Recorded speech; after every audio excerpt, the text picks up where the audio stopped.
Hey everybody, welcome back to A Brush with Coaching. It's session 5, looking at how we can better manage our energies to help us be at our best more of the time.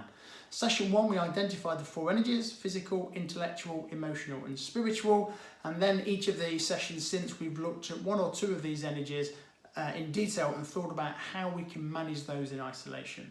And today what I want to look at is how do we combine what we know about our energies to grow our capacity and also to become more resilient.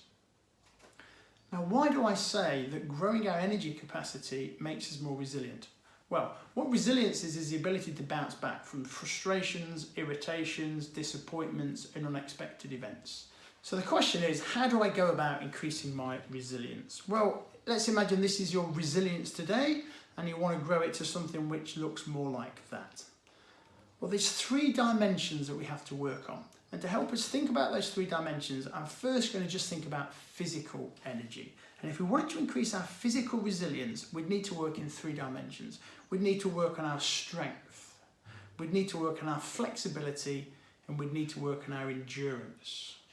Now, if you've ever tried to get yourself properly fit, you've probably quickly realised that you need a combination of strength, endurance and flexibility. If we just focus on one dimension, we're not resilient. We've got some gaps in our resilience. And even if we just focus on 2 of the dimensions, we've still got gaps in our resilience. For us to be fully resilient, we need to be working in all 3 dimensions. And that's the challenge. How do we work across 3 dimensions and 4 energies?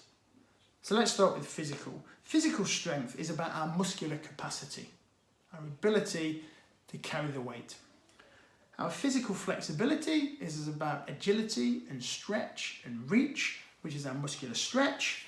And our physical endurance is our ability to sustain that physical effort for an extended period of time.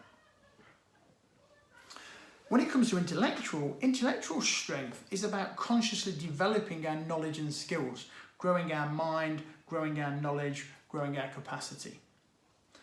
Intellectual flexibility is the ability to flex between rational and intuition and then embrace different points of views and to see things from a different perspective.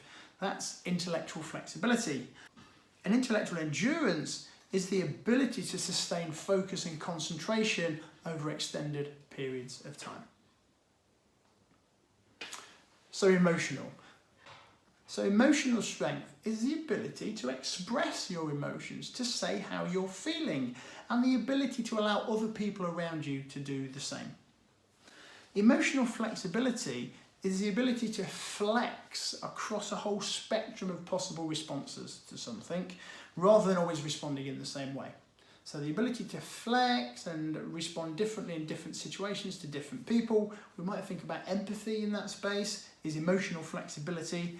And emotional endurance is the ability to bounce back from disappointments and frustrations, pick ourselves up, dust ourselves off and go again. And so spiritual. Well, spiritual strength is the ability to commit to our deepest values, even if and especially if it involves some personal sacrifice.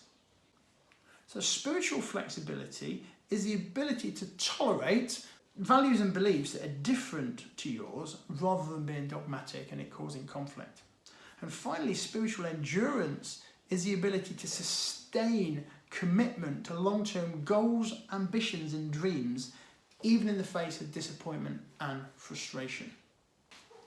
So those are the attributes of a truly resilient person.